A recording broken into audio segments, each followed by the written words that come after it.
Are we all back together? We are. Wow. Beautiful. Thank you so much. What a beautiful presentation. Okay, I'm so Mrs. glad. Balu, do you see some questions or you have a question? Let's see what's going on in the chat here. I have questions, but I want to let everyone else go first. I'm excited. Let's talk.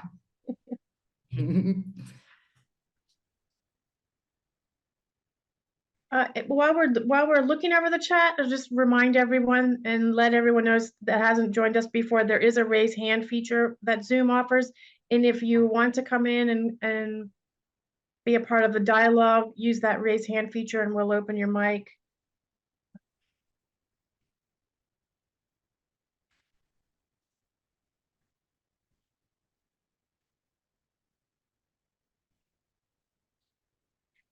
I think the burning question that I have, and maybe that's also part of Daniel's question, and we'll get back to it, is are you still making chocolate other than the 100%? I kind of snuck over to your website and I don't see any chocolate bars. Yeah. We're saying that it's sleeping, you know, our making experience is on pause for more education, right? We're diving deeper here in Chiapas, and people ask us that a lot in San Cristobal, like, so let's eat your chocolate, you know, and our answer has been, of course, you know, we make small batch chocolate for ourselves because my son drinks hot chocolate every single morning, so that's kind of a requirement, I think, for the rest of his life. But we feel like there's a lot of fantastic chocolate being made in San Cristobal, specifically in Chiapas, and I think part of having awareness as a business person is understanding where you're redundant, you know, understanding where you can make contribution and what that contribution is. And so we're understanding how to do that between borders, right? We're living between these two countries. So as many people who make chocolate know, that's very difficult to be able to make chocolate while you're on an airplane or bus or something, you know? So yeah, for right now, we have the 100% that people can work with, you know. In our concept, we call it pantry chocolate because it's something you can keep in your pantry and then you can make things with it, right? You can pull it out, add it to your recipe, drink it in the morning. So it's kind of like an invitation to collaborate as makers, is the 100% is the way we see it. And yeah, and for now we're in the academic world and the experiential world. Somebody is asking, how much of your process is intentional versus being at the right place at the right time? Because, Shannon has asked, your story has an amazing arc from childhood to your businesses and how you have given back to and made many impacts. How much of your process was intentional versus just being at the right place at the right time? Yeah. Well, we're all at the right place at the right time, right? But I think also I like that question around intentionality. I strive personally to live with intention. I also have lots of questions, right? In my mind, I have lots of questions. I am a curious person. So maybe it's a collaboration between those two, the impetus to seek information and to, with that intentionality, move into the world in a way that places me, you know, geographically and in space and time, within context that generates lots of different things, opportunities, education, challenges. So I think I live my life intentionally, and I would say that that's part of my business, our business. But yeah, of course, I'm not alone in the world, right? I don't operate alone, and so people who have chosen to step into that space between us and offer that connection to me was also the intentionality from them. So I am really grateful and feeling like at the right place, right time, kind of that luck feeling also when people choose to engage with me or with us in our business. And so, yeah, I think maybe there's a combination there.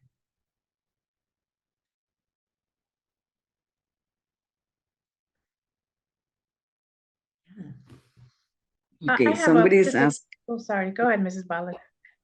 Go ahead, I just wanted to talk about some of the aspects of the presentation. There's so much to cover, but just some things that stood out to me. And one of them was that you presented the chocolate in the boutique environment. by the pound, Mhm. which sort of lended this concept of a fine food as opposed to a packaged bar. You know, you go to the cheesemonger and you buy this beautiful, Yeah. piece of cheese, and you buy it based on what you can afford. If you can only afford a beautiful little piece that you can savor because it's $18 a pound, you buy that little piece. That's I think a beautiful, I hadn't seen that before, and a beautiful way to sort of create this concept of this being a fine food. Putting it in a bar. I love my bars, my chocolate bars, but the commercial makers put it in a bar too. So people get confused and they think, oh, well, it's shaped like this commercial bar. Why is it $17 or why is it $8? Because they don't know the whole story. But having it presented in that way kind of made Yeah. me think, oh wow, that tells this kind of story of something we're familiar with as a fine food. Yeah. Oh, I'm so glad. That was exactly our thought process around it. And it also, yeah, exactly. We wanted to create access, right? Because I think one of the challenges I personally run into as a chocolate maker is this idea of accessibility. So, yeah, fine chocolate, craft chocolate, artisanal chocolate costs more than industrial chocolate. And there are lots and lots and lots of reasons for that some of us a lot of aware of and less or whatever, but how do you invite someone into that conversation, right? Instead of just telling them this is why, and this is, you should be okay with this, and you should afford it, and you should spend money on it. It's like, how can you invite them into that space where they can say, okay, like, yeah, I can buy, $5, like a $5 chunk. Or we had lots of customers every week, they come and they get their $5 chunk, and or, they would show up and be like, I have a dinner tonight, I want $40, and they buy a big, beautifully wrapped with butcher paper, and they put it on the table out after dinner, and then people can break into it. So the intention was to communicate quality, was to situate it in food, right? And then also to increase accessibility as much as possible. So I'm so glad that came through. Yes, It yes. has challenges, people don't know what stuff weighs. And so they would be like, what is, I don't even know, what does a pound of chocolate look like? And okay, and that's way too much. And then we'd work back from there, but we really, most of those sales happened at the farmer's market. So people were already kind of in that mode of thinking about weight and quantity and freshness. And yeah, so we had like I think we were 6 years at the farmer's market. Every Saturday and Wednesday we were there talking and sharing. And so that was a fun part of it for sure. Yeah, and then conversely, it shows up in a vending machine. Exactly. Yeah, exactly. And that was a really funny idea that we couldn't help ourselves, from the Japan life. We were just like, what would it be like if you could have a vending machine with beautiful products, not, industrial products, but if you could have it quick and accessible, and you don't have to pay a staff member to be there. Because as a small business, that's another question you have. There are just 3 of us, we couldn't afford ever to spread out and hire someone. Unfortunately and fortunately, it goes both ways. We loved working together, so we got to work together all the time. But a vending machine could be one of those answers, so we were really open-minded to exploring solutions, for small business, for family makers. And that was a fun one. I painted, you don't see it in that photo, but I painted a big mural behind it, there was some neon, and it was very much not the farmer's market vibes. There's my son participating.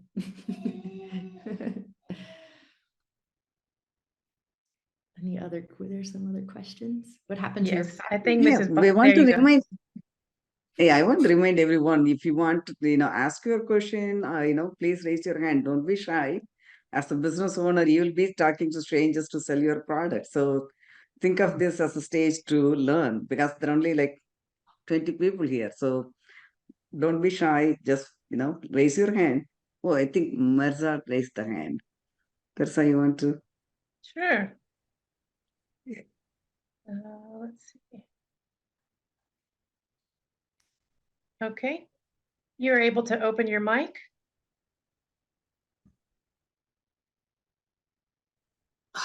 Hi. Hi. Oh, okay.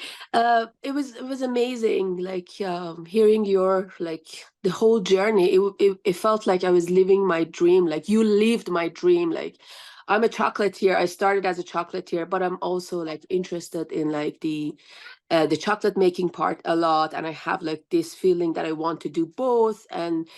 But I started like in 2018, like the main challenge. I have all these like intentions. I want like to have the best packaging that works both for like customers and environment, and at the same time like keep everything in mind and like make it look like appealing and everything like that. But money is a big stopper. Like it's so hard and tough. And I know it is a long journey, and there are lots of details in your journey that we can't like address right now.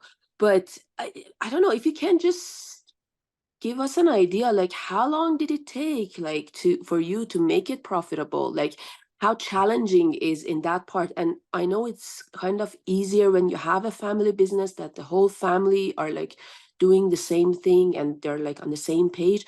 But at the same time, I know there are challenges there too.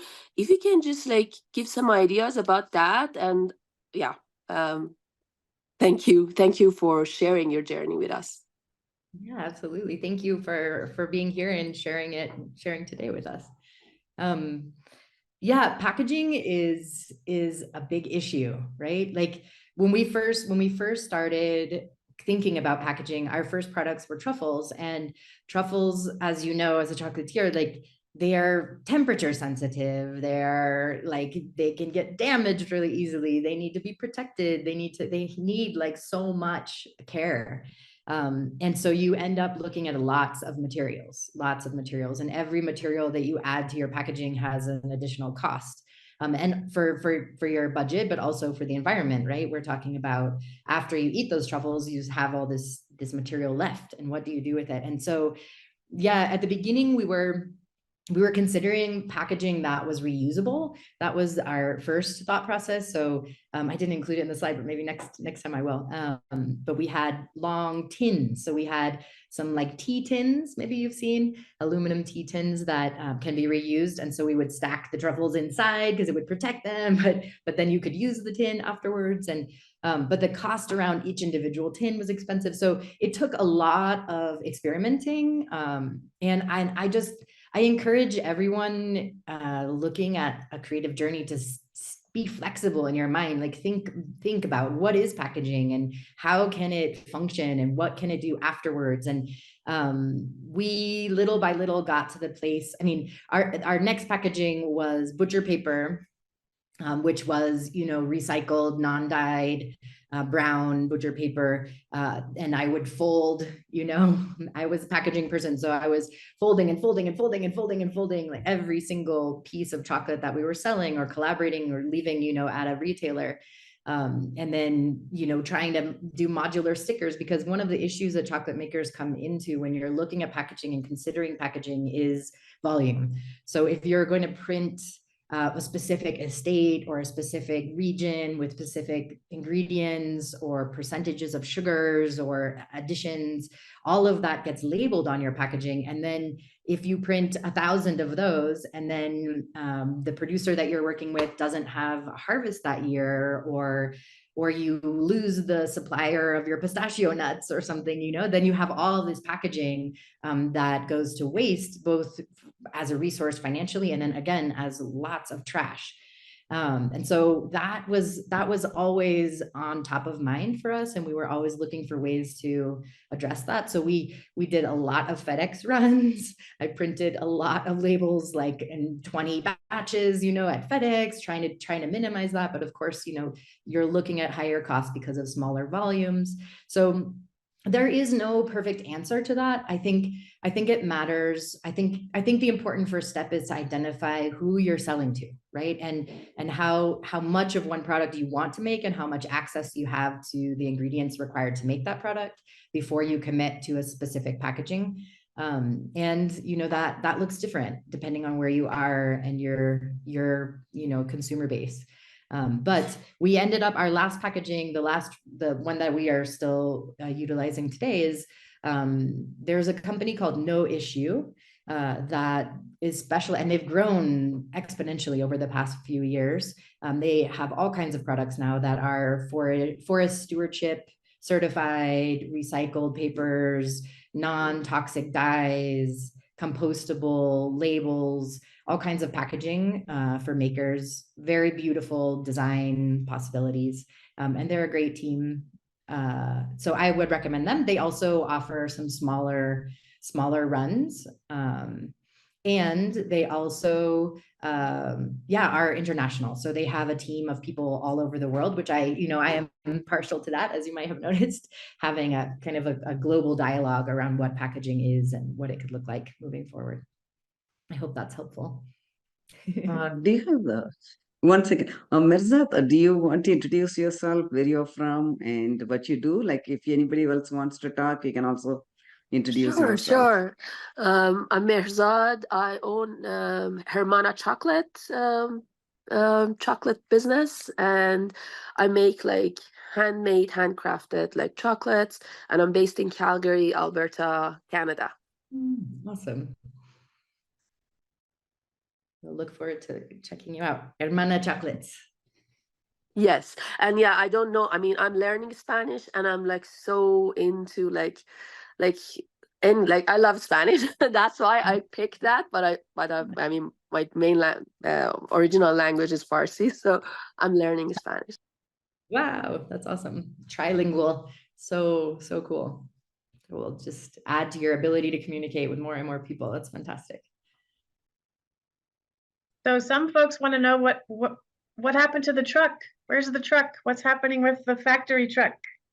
The truck is for sale. Ah! Yeah, It's in Colorado, right? Colorado. Yeah, it is available if anyone wants to make chocolate out of a truck. Let me know, please.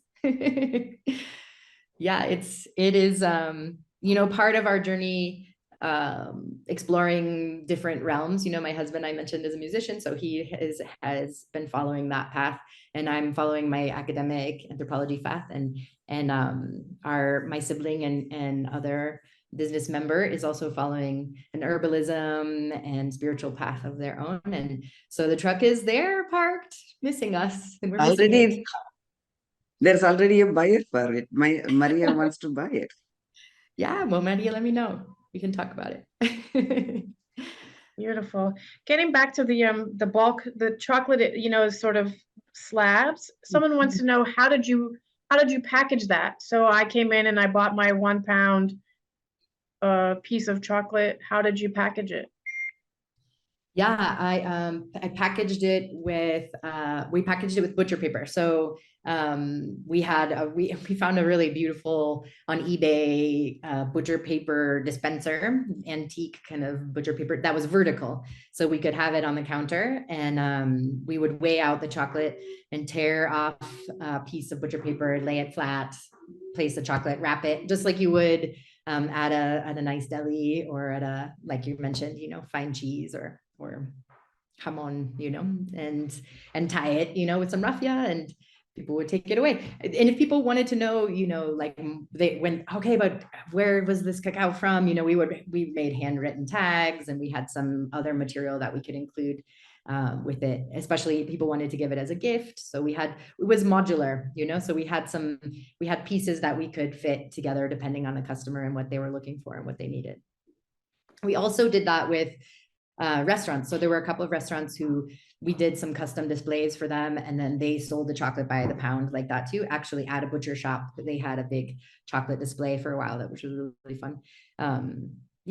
So it was engaging for people, and also I think, like you mentioned, it started a conversation around what is chocolate. Chocolate is food. Like, if you don't want to eat all of these weird oils and other ingredients, like, that's not food, don't eat that, so there was a dialogue, that was opened up based around the format. Yeah, do you want my email? I'll put my email in the chat.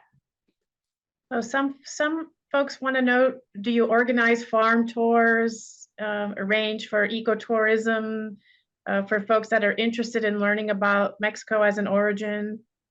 Yeah, definitely. It's not something we have done officially. Like I don't have any kind of website built around it. But yeah, like absolutely, I'm putting my email in here. And if you're interested in coming to Mexico and visiting some cacao farms, there are just like many growing regions. It really depends on when. There's some security concerns that need to be addressed and verified before we would take people out. But yeah, but I would love to and come, all of you guys, come down to San Cristobal. Let's go eat some chocolate and explore together. A couple of questions. Do you recommend the truck business as a business, sort of as a business model for someone who's thinking about it? What do you feel like it was successful?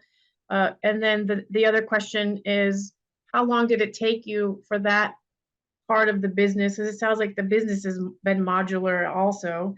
How long did it take for that to be profitable?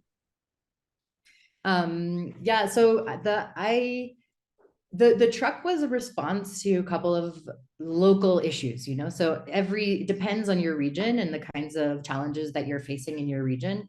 For us, like I mentioned, just real estate cost was prohibitive for us as beginning small family business to be able to rent a place that was commercially certified to produce, and then also be in a space that was viable for foot traffic and retail as a retail outlet.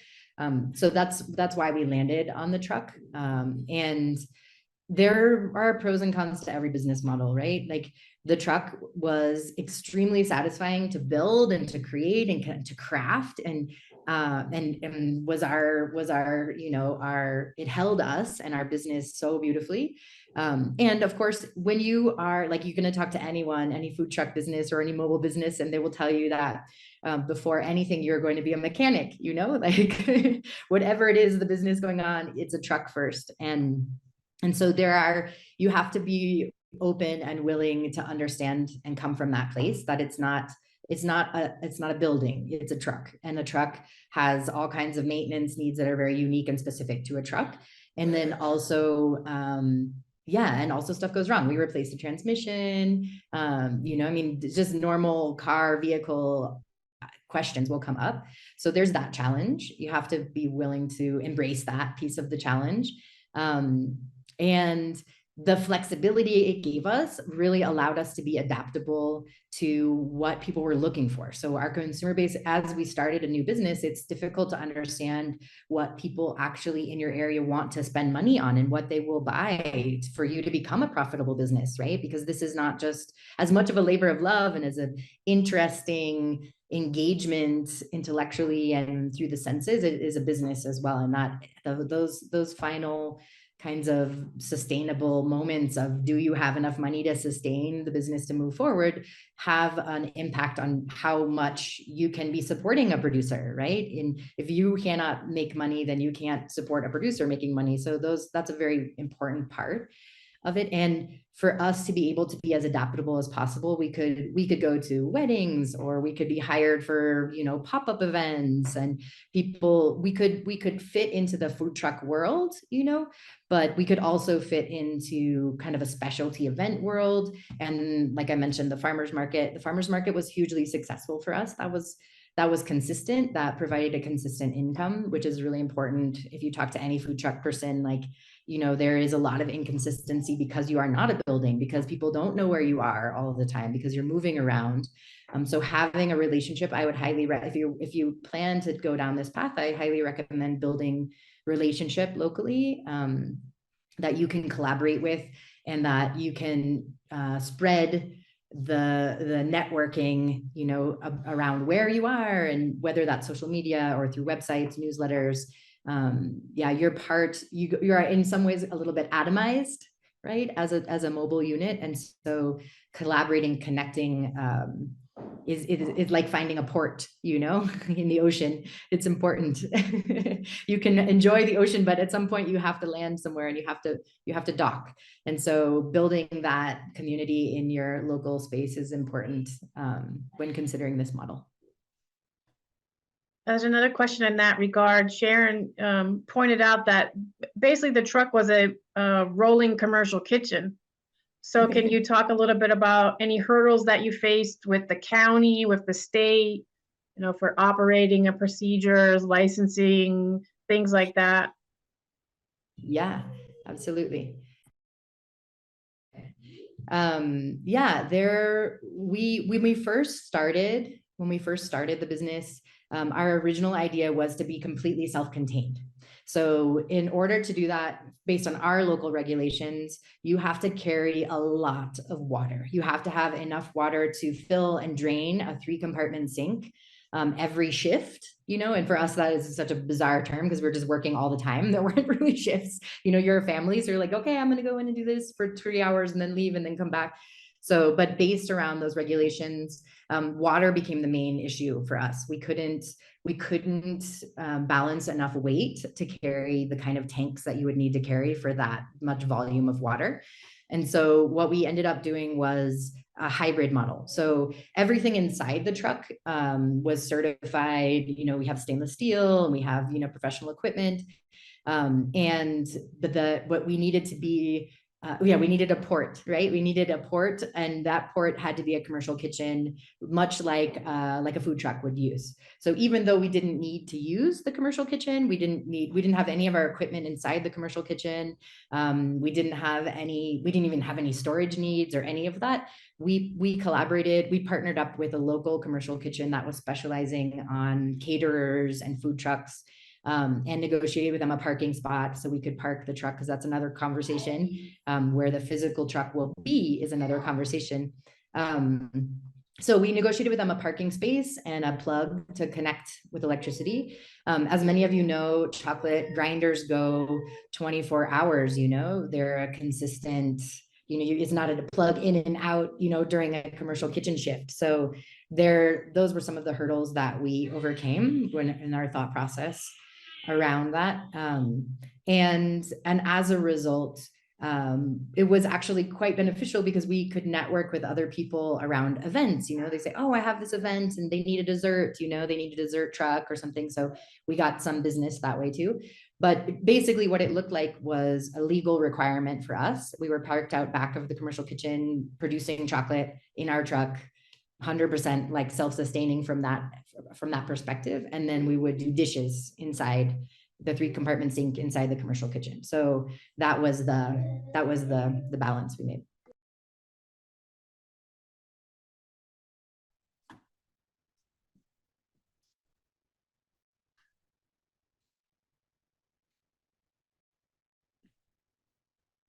Just scanning the chat real quick to see if we missed anybody's questions. Just a reminder, there's the raise hand feature. If anyone wants to come in and be a part of the conversation, you can share any parallels of your story to Sienna's story, ask a question. Yeah, while Teresa is looking for some questions, I just want to give some comment. When I attended the Cacao in this year, we saw a company exhibit like a recycling or refillable truffle box, but they basically made out of glass, and they said you can return it and get some credit. Oh, So they can use the glass back. They made it like a 3 or 4 bubbles of glass, and then so that's another one. Or you can ask, like you said, you are using tins, so you can ask people to bring their own tins, and you can fill it up that.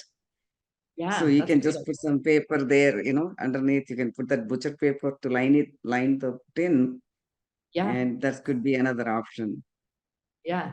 And that, was part of our thought process too, because my husband he's from Mexico, and he remembers even in his childhood, but definitely his mother's childhood, about going to the market with all kinds of things like that. You would bring your cloth for tortillas. Also, you bring your jug for the milk, and you get your milk refilled. Like, so much of that was part of his younger childhood and definitely of his mother's life. So those were part of the family conversations, like, how can we do that? And there's some pieces that are possible for people, right? And then there's some barriers to entry. So there has to be like, as a maker, there has to be this balance between those things, so that you're not that especially in the United States, people are so used to convenience that it can be a tender place to talk about, you know, personal responsibility around that. And I think it's valid and hugely important to engage in that conversation. So yeah, if anybody starts using reusable packaging, please let me know. Send me an email. I'd love to hear about it. I think if there's no other questions, I think we can end the webinar because everybody is quiet and it looks like they're just, you know, reprocessing all those information you gave. Yeah, please feel free, anyone, to reach out to me after the webinar. I love to have these conversations. This is my passion, and yeah, and I love to hear other perspectives and other journeys and problem solve together. So don't be shy. Yes, thank you so much. I always try to find parallels or, you know, give thanks for things that, you know, affect my life with these presentations and things I can apply to life. And I really appreciate the reminder of having reverence for our food. There's sometimes in a boxed food kind of culture, you forget, and it's hard sometimes to remember to have reverence for our food, and to keep in mind the power and the impact, you know, of producers and products. And so I really appreciate that, that reminder and that sort of spark reignited.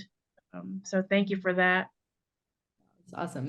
That spark stays alive in community. So thank you for everything you guys are doing too, to help educate and share and create this beautiful space where we can have forums like this, discuss these different topics. So thank you to you guys as well, all the effort and work that you're doing.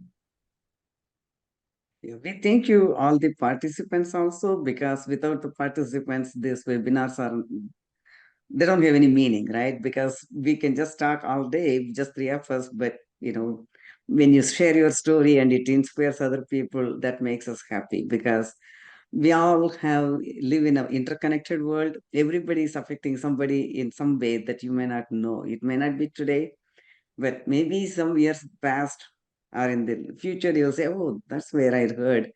So, you know, thank you so much for sharing your time and you know, knowledge, and all this. Attendees, please, if any of you want to share your story, please reach out to us, and also please take few minutes to, you know, reply the survey and see how well you like this webinar. And if anything else that we can help, we are open to it. We are glad to help, because as we told, you know, we want the chocolate makers to be successful. So that helps everybody in the vertical chocolate chain to be successful. Thank Cheers, you. Chuck. That's how you want to add anything? Oh, just thank you to everyone. There's a lot of very nice comments, you know, saying thank you to Sienna for sharing her story, and Yeah. reminding me also about a legacy, right? Like being mindful of what is my legacy. Yeah. It's exciting. That can be really exciting, you know? Yes, very much so. Yes. Well, thank you all for your time and your attention, and please take care. And we're all connected. So Yes. let the conversation continue moving forward. Wonderful. Okay. Thank you. Loka samasta sukhino bhavantu. So have the good rest of the weekend. Definitely. You as well. Adios.